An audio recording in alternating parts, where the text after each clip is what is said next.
hide behind the cloak. And if you stay in the mist, you gon' be soaked. So listen up, cause this hair of the dog, what's real, what ain't? Is this the fog or smog? Cause there's a difference when you breathe it in. So don't let the corporate media take you for a spin.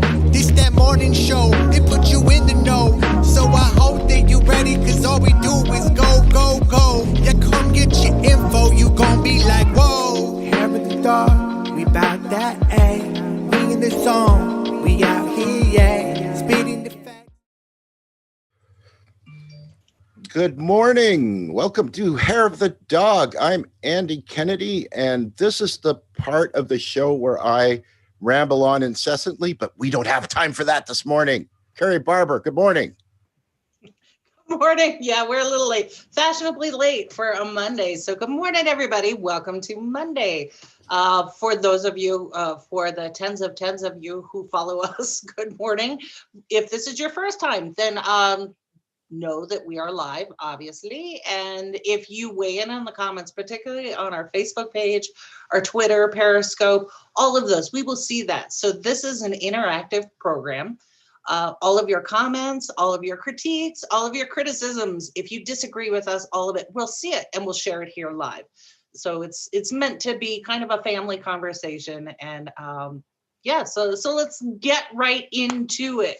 Wait a minute. Whoa. I got to push back on that slightly. Because I would not describe it as a family conversation because you and I like each other. Okay, all right. So a friendly conversation. There. But we aim for honestly, accuracy on the show. Oh, yes, and that's exactly true.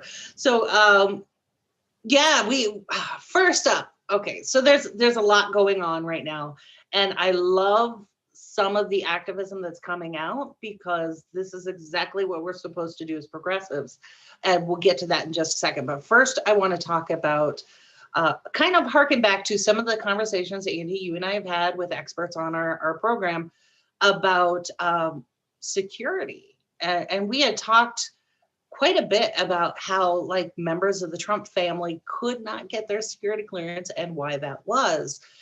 Conflicts of interest, inappropriate business relationships, money laundering, all this type of thing. Just being fuckers. Yeah, there's that. Well, actually, no, if that's not illegal. That's not illegal. You can be a complete and utter asshole, and it's not illegal. I was just giving a bit of a commentary there. But what do I know? I don't even live in your country, so you know. Well, no fucking idea. No idea. Go ahead. Sorry for interrupting. Yeah, no worries. So little things like convictions for a drug addiction, DUI, things like that. All of those will keep you from getting a security clearance. And that's important to remember. The reason why is because it opens you up to manipulation. So remember that point, because that's going to come in very handy as we move on to the conversation about progressives in Congress. So before we get to that, Andy, there was a news story that came out. Reuters actually broke the story, and they only had one paragraph because it's still a developing story. There was a cyber attack on the U.S. Treasury, not just the U.S. Treasury, but a number of key institutions. And it was noted in the Reuters article that this was after the Trump administration had gotten rid of the cyber security czar. And so now we've got all of these hacks. So what I thought was interesting is CNN went forward with, it was Russia. We still don't know.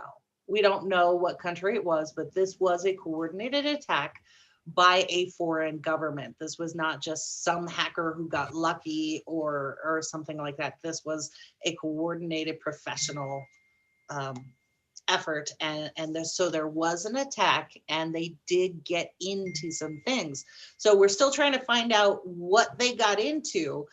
All that they have said so far is we can confirm that there has been a breach in one of our bureaus. We have asked the CISA and the FBI to investigate, and we cannot comment further at this time. And that was a spokesperson for one of those agencies was talking to NBC News. So the point that MSNBC and everyone is raising is that this was a month after President Trump, fired Chris Krebs, the nation's security official. So correlation is not necessarily causation, because I'm pretty sure that Christopher Krebs wasn't sitting there on a 12, 18-hour shift, making sure that all the security protocols were in place. He's a figurehead. So But clearly, what actually happened? Clearly, when he left, he left the front door unlocked. He didn't bother to lock it. No, I disagree with that. So anybody who's ever worked for a company outside of their own, or even if you own a company, unless you're doing the actual work, the CEO can leave, or you can replace the CEO with a 9-year-old, and everything still runs fine because it's the worker bees who are actually doing the work. So if not better. That's exactly right. So I thought it was interesting that they were harping on that particular thing, not necessarily which agencies, what did they get, all of these things. So so we're looking for that story to come out more. I'm sure that Mr. Christopher Krebs is going to be just fine, and he'll find work if he hasn't already. I'm not worried about him. It's what did they get into? What was taken? And let's kind of stay away from some of those conspiracy theories, because these sort of attacks happen all the time. This one happened to be successful. So more information on that as it develops. Hopefully they didn't take all the stimulus checks. There aren't any, so it doesn't really matter. All those stimulus checks that are about to come out for Christmas.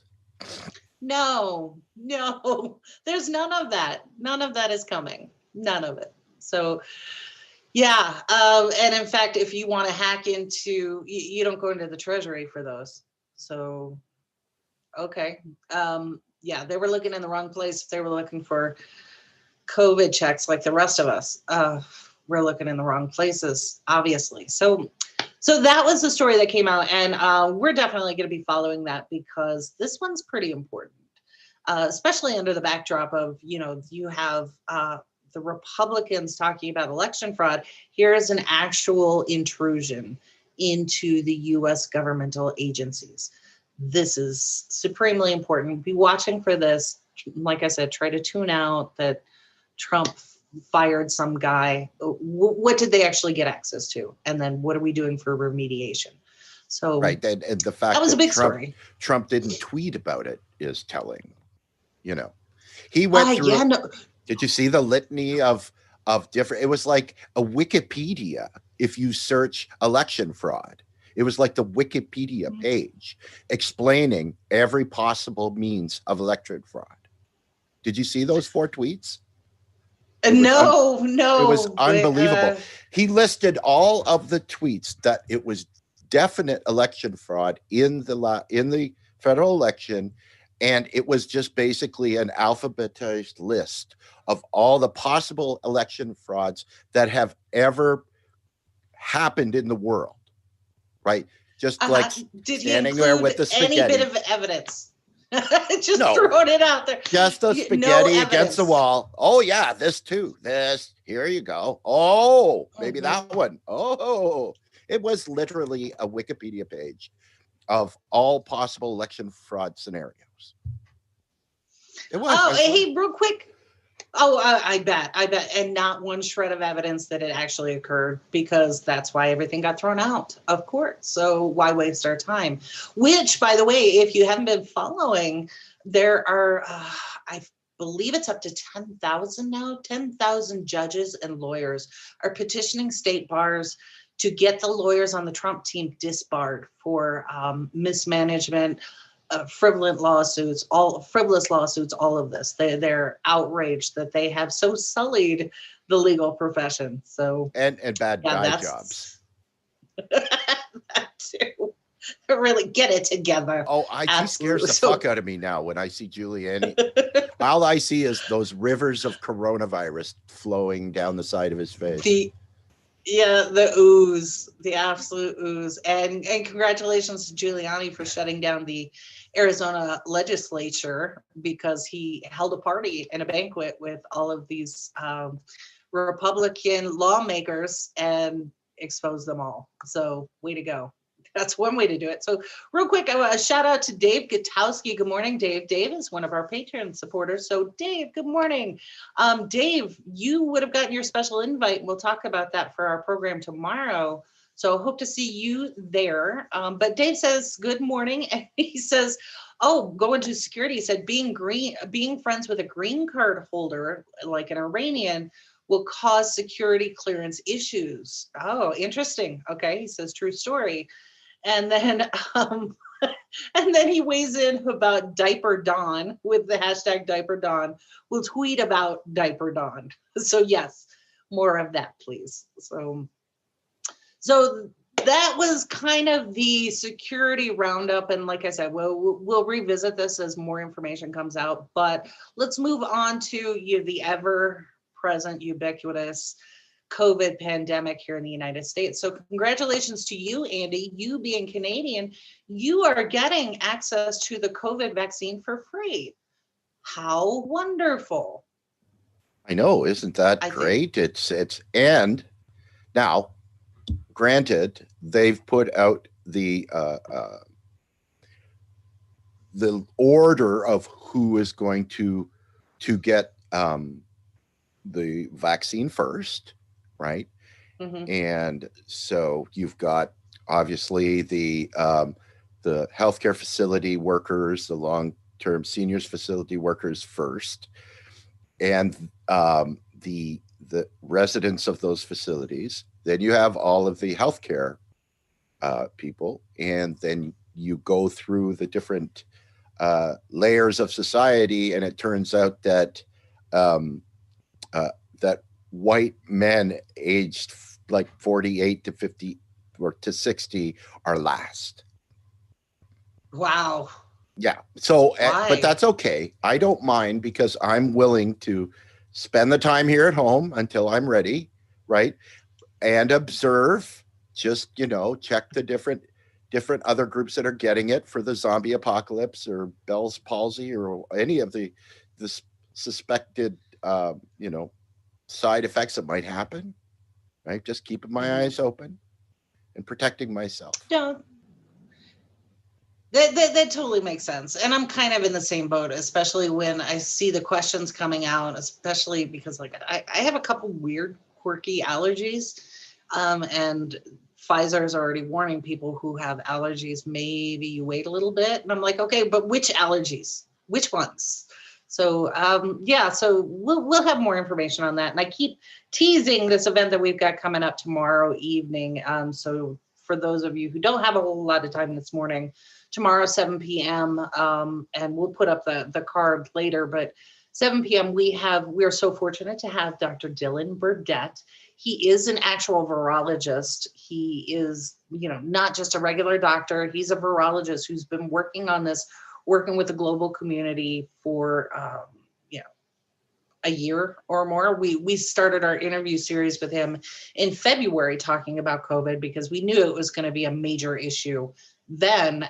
And we talked with him about the underlying causes. And then we talked with Dr. Santiago Mustafa Ali about the impacts to social justice communities. So this guy has got street cred, serious street cred. He's been in front of Congress testifying on health issues, and he's the real deal. So this is not an armchair quarterback. He's going to be on our program tomorrow in a town hall style format, answering questions that you may have. So I am right now curating some of the questions that I have received and some that I've seen online. So we're going to push back quite heavily on misinformation and get the facts for you. So we're so fortunate that we are not driven by corporate dollars or big pharma, that we can present information in an unbiased, unfettered way. So, and I know that's tomorrow night. Shocks people. I know that it shocks people that we don't get Koch brother money. I know. Right. I've been accused of it. yet to receive a Soros check. I have yet to receive anything from the Koch brothers. So yeah. Yeah, so that's where we are. But that's tomorrow night, 7 p.m. Eastern. So tune in right here, same network. So Andy, let's put up the Ted Cruz wisdom tweet. This was hilarious. And I thought it was very telling. This goes back to our American exceptionalism. Oh boy, Ted. Oh yes. Are the best thing imported out of Canada. You want it back? Congratulations, America. Yeah, we'll keep. Dare I say we will keep Bieber, and you can take Ted No, back. you can keep them both. Oh, jeez. Okay, thanks. So, so this kind of is a nice little summary of how the rest of the world is viewing the vaccine and how we view it here. Ted Cruz, the spokesman for the United States, he's very accurate. We are living up to this entire tweet. So his whole thing is, that's great. Just out of curiosity, which country was it that developed the vaccine? Not the US. It was not the US. And oh, by the way, we were supposed to get COVID tests for free, not necessarily the case. Your treatment for COVID related complications, all you. No word. I think I had heard somewhere and was not able to verify it this morning, but that was it 300 million doses we passed on. So I'm still trying to figure out how many we have as a government with public money, how many we have reserved right now, and what our staggered distribution is going to be. But yeah, go ahead, Canada, go ahead, Germany, all the rest of the world. You're getting it. Your governments are acting responsibly. Ours, well, prime example this weekend, you had the war on Christmas happen in the White House, right? It was the White House Christmas party was this weekend. Trump didn't show. He apparently hates Christmas and he hates the people that were invited. So he did not show. He's throwing a fit and not governing. Hang on. Wasn't Take Christmas Back one of his main policy positions? Well, he took it back, put it in his pocket, and hid under the covers with it because he was not there. And ate it. Did not attend. Probably. Ordered it from McDonald's and ate the shit. That's great. Yep. That's exactly right. So we all know how much Melania loves Christmas. She hates it too. So maybe they were together. I doubt it, but maybe. So yeah, so this kind of gets us started into the vaccine and some of the conversation that I wanted to have today. So before we started our broadcast, Jimmy, you were talking about Jimmy Dore. So you want to refresh people who maybe didn't catch Jimmy Dore's war with AOC? I'm not necessarily going to declare it a war at this point. I think that it is very telling right now the way different sides or factions of people that call themselves progressives are behaving or trying to, take a position on this. So basically what happened, I think most people in our audience know, but Jimmy Dore went on his show and he had a list of the, I think it's the vice chair of the Progressive Caucus. And he put that gentleman's name up and phone number. And he put AOC's name and phone number, Ilhan Omar, Presley, and Tlaib, and said, basically, if you want Medicare for all, call these people and tell them not to confirm Nancy Pelosi, and say, look, we want a vote on Medicare for all, or we're not voting to confirm you, right? Like, use your position, but, and so basically what he's doing is what most Americans should be doing, right? We've lost sight that you don't work for politicians, they work for you. It's perfectly okay to demand your politicians do something, even if you have a platform like Jimmy Dore does. That's the way it works. That's why their phone numbers are easily accessible, right? You go out there and you call. If you don't like something in your government, you're supposed to call them and say, I don't like it. I want you to do this because you represent me. And that's what Jimmy's doing, right? But people are factioning within the progressive left whether or not this should happen, right? So that's the backstory to this, right? Okay, so as you were explaining it, I'm thinking of there were 16 centrist Dems. Really, they're Republicans in blue jumpsuits. 16 of them. So this was Joe Manchin out of West Virginia, Bill Foster out of Illinois, a couple of them out of Ohio. These were the 16 who wrote a letter to Nancy Pelosi and said, if you don't do these things, and I don't have their full list, but there were some really shitty neoliberal things, we will withhold our vote from you for speaker. And if you look at the numbers, it really is only going to come down to a few votes for her speakership.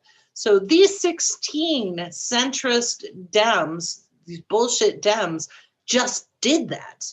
They did that. And so far, it looks like they're going to be successful in it. So what we're saying is it's okay for those 16 to do it, but how dare we, I think, require the people that we put into elected office under these policies. We didn't necessarily elect a progressive because we liked them, because they were pretty, because they were nice. We elected them because they supported these policies. So it seems reasonable to me that a person should be able to stand up on those policies and fight for those policies. So what we're actually talking about is a procedural vote, right? It doesn't really matter who the Speaker of the House is. It's a procedural vote within the Democratic Party. So it really affects very little. But yet this is where we're going to draw lines, right? So I'm kind of with Jimmy Dore on this one. No, not kind of. I am 100% for Jimmy Dore on this one, because what we're seeing from some of the progressives that have been elected for a year or two, or just recently reelected, not the new ones. I'm not going to put Cory Bush or others in this camp just yet. But first rule is always to get reelected. Okay, so now you've gotten reelected. Are you trying to be in Congress for 20 years, or are you trying to fight for the people? What put you there in the first place? So this is where I want to go back to the security question. Because before we talked about quite a bit about co-opting and corruption within the Democratic Party and how good progressive movements get co-opted. So you look at that progressive caucus, and there are 120 members. There aren't 120 progressives in that caucus. So that's the first place you look when you talk about co-opting. Who's in there that shouldn't be, right? So I was just thinking about personal experience with this, working with Our Revolution and others. Those groups, you will always have at least one or two, maybe two or three people who are in there for the wrong reason.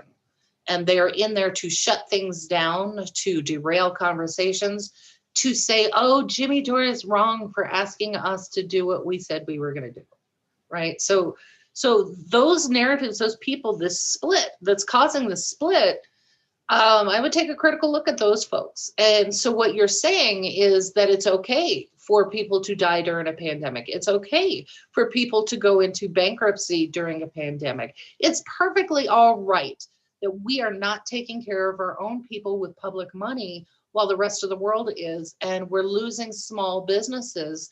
That free market thing where you have small businesses competition, the American dream, that's totally okay, so long as we don't hurt somebody's feelings. Well, fuck your feelings, honestly.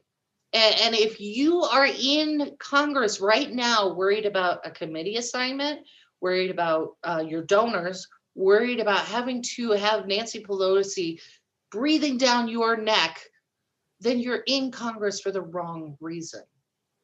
Absolutely. Who are you there to serve, yourself or someone else?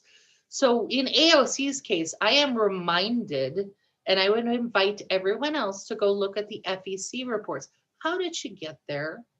And Justice Democrats, you are kind of complicit to this. So half of me is, the cynic in me is like, what do they have over AOC? Why has she suddenly been muzzled? Is it just that she's more interested in her career right now, or is there something else going on? So if you go back to the FEC reports on Justice Democrats, and then you go back to the headlines talking about her chief of staff and why he resigned in disgrace, I am pretty sure that's where you're going to find the leverage. So this is why when we raise up progressive candidates, you've really got to do some good vetting. You've got to do vetting on their character, their backgrounds, just as if it's a security background check, because these things are going to matter when they get to Congress. If we send a Cori Bush to Congress and we didn't know that she had already been to prison and some other things that came up in her past, if we didn't know that up front, don't you think they would use that as leverage against her? They're going to shame her, right? So now that we have a candidate like Cori Bush, who is totally out front with everything in her background, there is no leverage.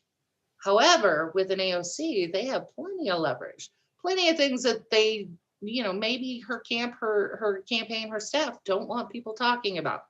So to my mind, being the cynic that I am, I'm pretty sure that's why AOC is kind of keeping her mouth shut. Either she's looking at being reelected, or she's got some things going on that they don't want anybody to know about. So this is why I've always said, like with the Kyle Rittenhouse thing, Andy, we talked about that. All of this goes together. When Ryan Balch came on our program and talked about what was happening, he shut down a whole lot of things that were going on, some threats and things that were coming against him. When you get it out there in the public, it takes away that leverage that someone might have. So I look to Cori Bush to be the leader coming into January, February, and March, because they don't have anything on her. Nobody put their arm around her and said, hey, there's a place for you here in the Democratic Party if you will but just be complicit. It happens everywhere. So I'm really looking to someone like her to be the voice of the people. AOC has shown herself. She is not going to be the voice of the people. And I got to give it to Alan Howell. He was absolutely right on that. She's become a sheepdog and a corporatist, which is weird, right? That's not what she ran on. Well, I would push back on that. I would absolutely push back on that. Because I'm still of the mindset, and you've heard me say this before, that when you are considered an on-the-ground activist in our movement, right, there are some things that you can say and you can do that politicians in Washington cannot. And the politicians like AOC and the rest of the squad, they get into the White House or Congress, and they're all full of piss and vinegar. They want to make the changes. And I think a lot of times they get there and they understand that the system is not exactly what they thought it was going to be, and that they're now hamstrung because they have to occupy space as a progressive in a neoliberal setting, right? Which is the government. Because just because you're elected as a progressive doesn't mean that the system has changed, right?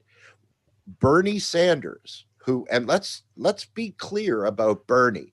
Bernie is the reason that the progressive movement is where it is, right? That was Bernie's, that was his raison d'etre. That's what he wanted to accomplish. It wasn't necessarily that he would be the leader of the free world, but he wanted to engage people to make the change. And that is happening, right? We see that. We see more people identify as progressives. right? But I'll use a good example of what happens to an activist when they go into Congress or into government in general is John Lewis, right? John Lewis, who just recently passed away, who was an activist um, during the civil rights movement with MLK, right? You know, got elected to Congress, got to Congress, and then realized I'm now in the system that I was trying to defeat, right? Mhm. All of these progressives are now embedded in that system, which is corrupted. And I think that a lot of them are now understanding that it's not the progressive politicians that are going to make the change. It's us on the ground demanding the change. And they're in politics, in Congress, to facilitate that change once it's demanded. I'm not saying that this Oh, is okay, Andy. 100% true. I think we're saying the same thing. You're just coming at it from a different framework. So let me back up and set this up a little bit. And Dave, I'm going to get to your question here. So yes, it is easy to be an activist and to be very vocal and outspoken. And then when you get elected, now you've got to work within the system. Here's the strategy that you're missing. Yes, Bernie Sanders was in there. He is the amendment king, and he was the amendment king because he was able to work and negotiate behind the scenes when he was just one. So now, in the example, we have 16 centrist bullshit Republicans, 16 who stood together, wrote a letter, and threatened Nancy Pelosi, and it worked. They stood together. Okay. So now, when you have these progressives, the true progressives in the progressive caucus, not the bullshit ones, the real progressives, you have more than 16. So what we are asking them to do is to demand a debate, demand a vote on Medicare for all. So Dave, to your question, Dave said, okay, I see your point, but what if the vote fails? Does that set us back? And the answer is no. And let me tell you why. So you bring Medicare up for a floor debate. C-SPAN puts that on. We will all watch that either live or on demand, or we will cover it here on our network. So we get to see who's saying that you don't matter, and that me as a congressman who is getting my insurance, my platinum level insurance that you cannot buy anywhere on your dime, telling you that you don't matter. So we'll get to see all of that. We'll get to see all the bullshit gaslighting arguments. We'll see it. And this, Andy, is what you're talking about, the power of the people. So we get to see who argues for it, who argues for status quo, who says, go ahead and die quietly. And then when it comes up for a vote, we want an entire roll call vote. So I get to see everyone that cast a vote against me and my family. That is the power that you're talking about, right? So if I see someone in the Senate or in the House or whatever casting a vote against it, now I understand where we're at. So if you're a Democrat, and this has been in the Democratic policy playbook since 2016, and go look it up, it's their platform. It says universal health care. We will work towards it. ACA was incremental. ACA passed in 2010. I think 10 years is enough of incrementalism. So what happens is this vote goes forward. If it does not pass, that does not mean it dies. You introduce a new bill. John Conyers introduced one every year for 13 years. The same bill, just changed a number. So you do it again and again and again. And what we get to see, this is the power of us, the people. We get to see who cast that no vote. And it's our job to have someone step up and run. So as to these people who are going into Congress, where we say, okay, you went from an activist into a politician and the system is so corrupt. If I were to do it, here's how I would do it. Number one, it's not a career, it's a service job. So as I'm coming up and I'm running for office, I have next to me trusted people who are helping me. Should I get elected, those people come with me. So they know that this is just a 2-year assignment for me. That's it. Maybe I get reelected, maybe I don't, but I'm training up the bench behind me. someone who thinks like I do, who supports people, who thinks that life has value.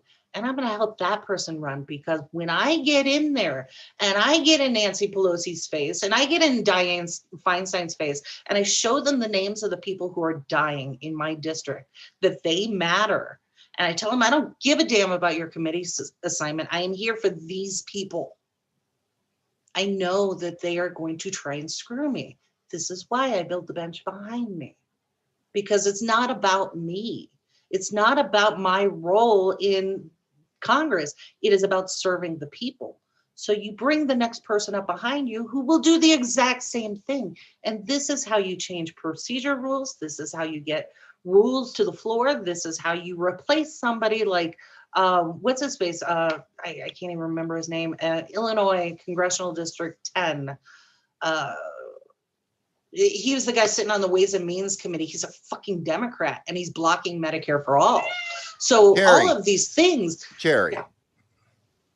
Isn't that his name? No.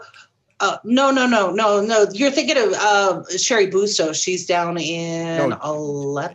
Jerry. Anyway. No, Brad Schneider. Oh, Brad okay, Schneider. okay. That's his name.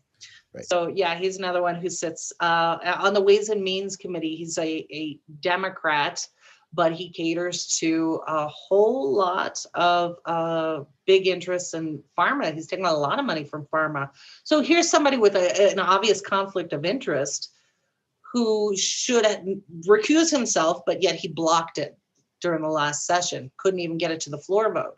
So I get that people say we need to be nice and polite, but if a family is going through bankruptcy, if people are making choices to die rather than get health care, no, that's not what we're here for. That is not what people in Congress are there for. You definitely don't want a fist fight, but if we don't have somebody that promised to stand up for our families in Congress, then what's the point? Really? I get that. I do. But my pushback on this is that we don't know what goes on, as people caucus in Congress and take positions and understand how they might proceed to try to make changes. I think it is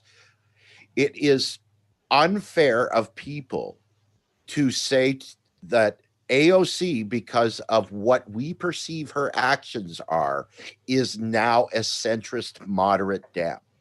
I think that is totally unfair. I don't believe that she's a centrist Dem, but the question remains: if you say you believe these things and yet your actions do not necessarily reflect that, then which do we believe? What you say or what you do?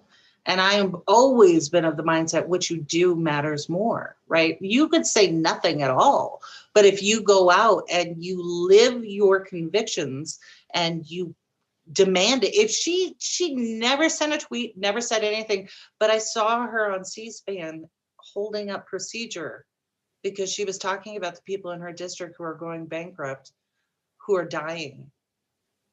Okay, that matters. If I saw her in a headline refusing to vote for the speakership, which doesn't matter at all, yeah, now you got my attention. You've actually done something. You have put your career, which shouldn't be a career, you have put your political office on the line for your constituents. That matters. So no, I'm not suggesting at all that I believe she's a centrist.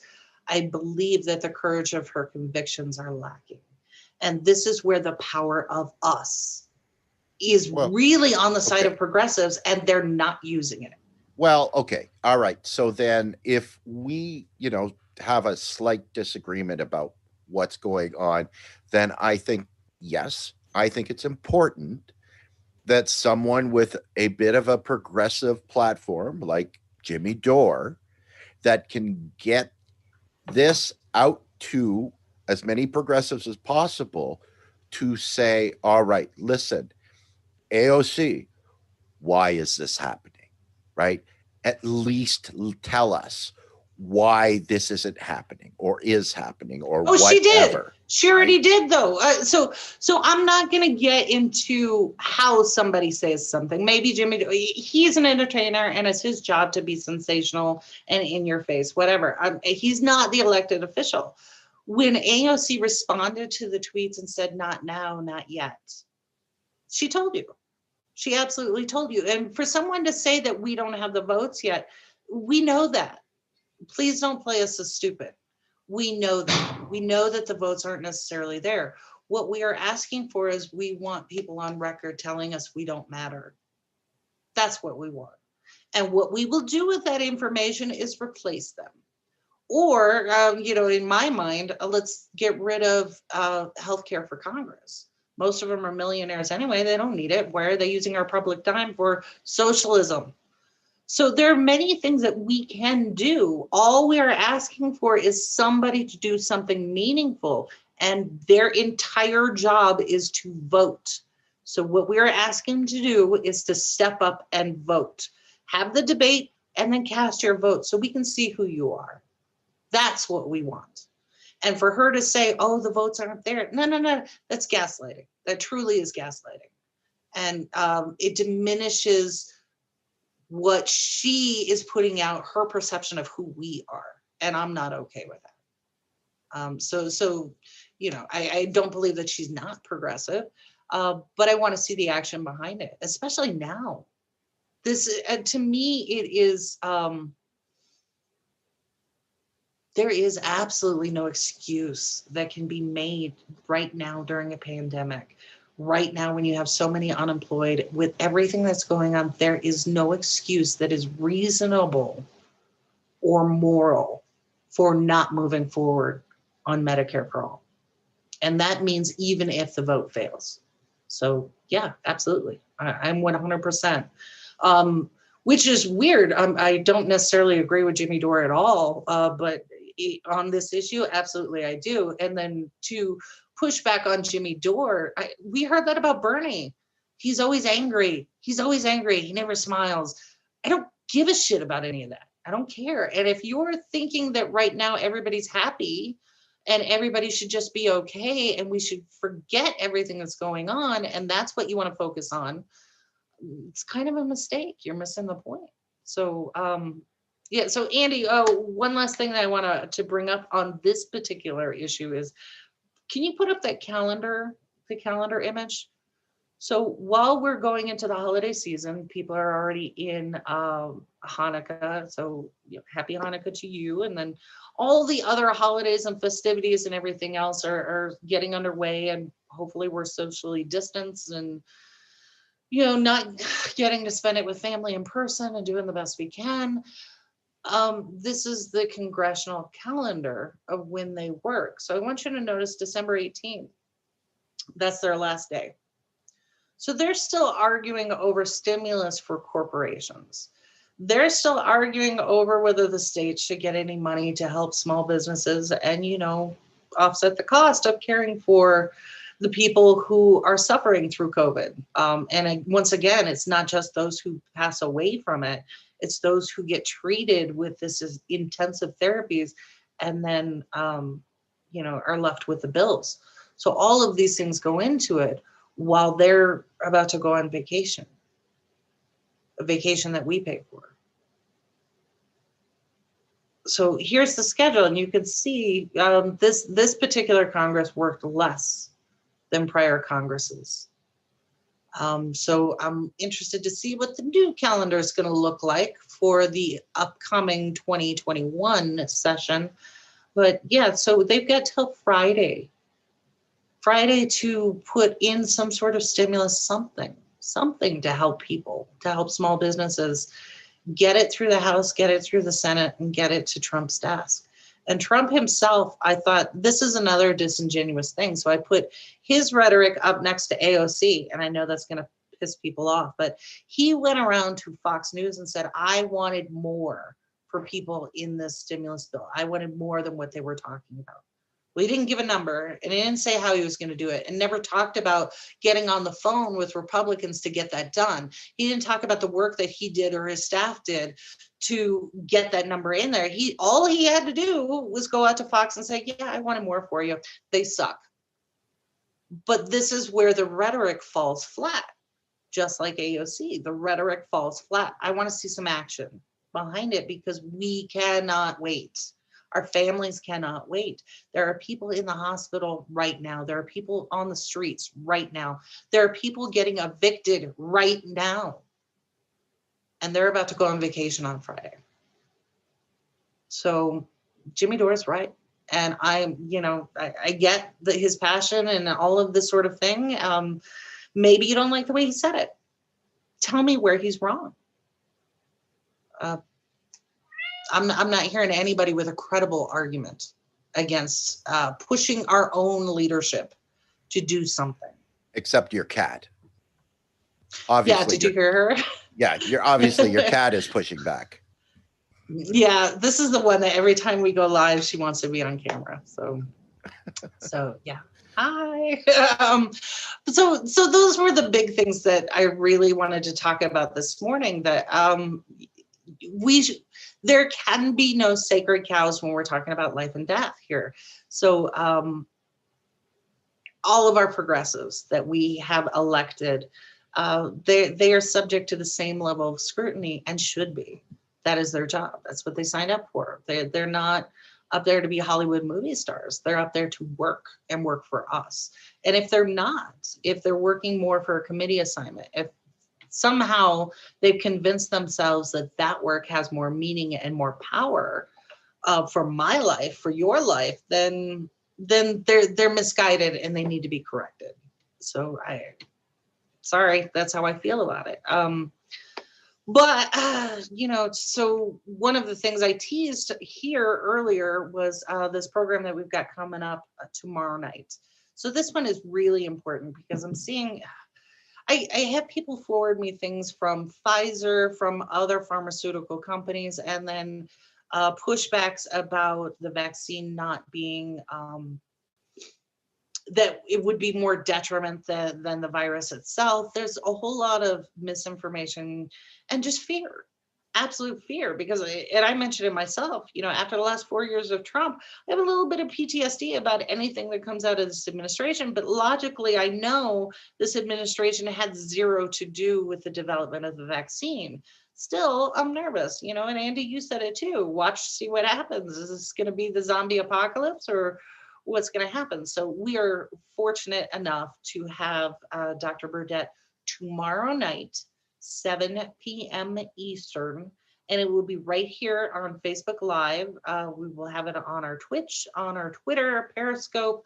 We will stream it out to all of these channels and networks, and it is live and interactive. It will be moderated. So I'm going to do the moderation. Andy's going to do the hosting with Brandon, just so that, if we get 20 questions that are similar, I can put them together in one question and make sure that we get that to Dr. Burdett and get your questions answered.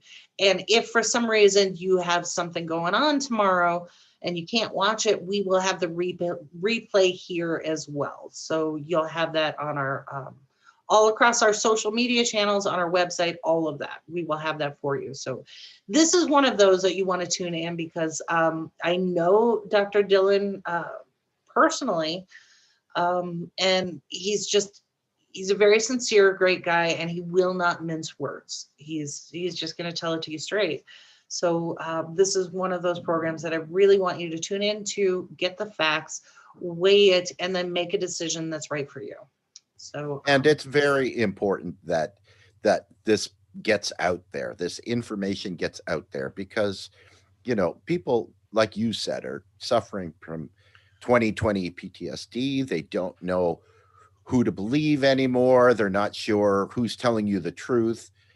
This is going to be information from the source, from people who worked on this vaccine, that know all the ins and outs and can tell us what they know and what they don't know, right?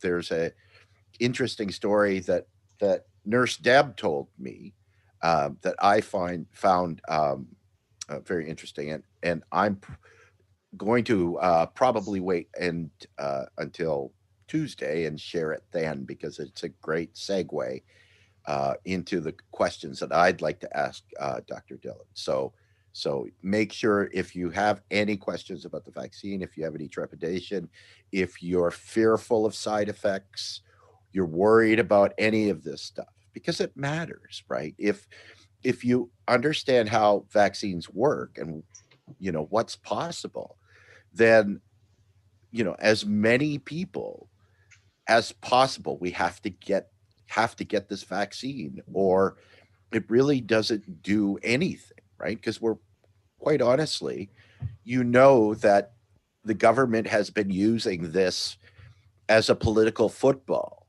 right? And so it's a perfect excuse for them. Oh, vaccine's out. Now we can open everything up, right? Back to business. Mm-hmm. We have to make sure that we have the right information to know that if that happens, how do we maintain safety? How do we continue to protect our families, right? Because if you can only get 50% of the population to sign up to get this, and you require 70 to start to actually talk about things like herd immunity or what have you, then that's a really big deal, right? If it's business as usual, there is still a huge population base out there that are still susceptible, and the cases keep going up, and the deaths keep going up. So that's a really big deal. Mm-hmm. Yeah, and to me, the prior conversation that we were having about progressives and this very serious issue of vaccines, it comes down to trust, right?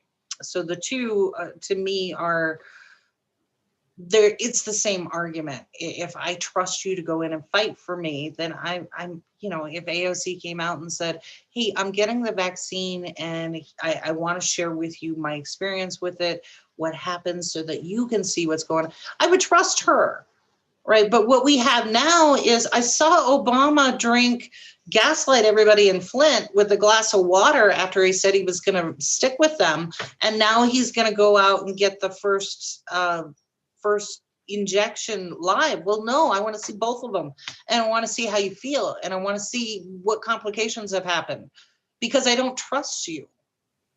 And this is why I think these things come together. But I will say that I do trust Dr. Dillon. I've known him long enough. I've worked with his family. I do have trust in him, because I know that he's going to speak the truth, even if it's uncomfortable.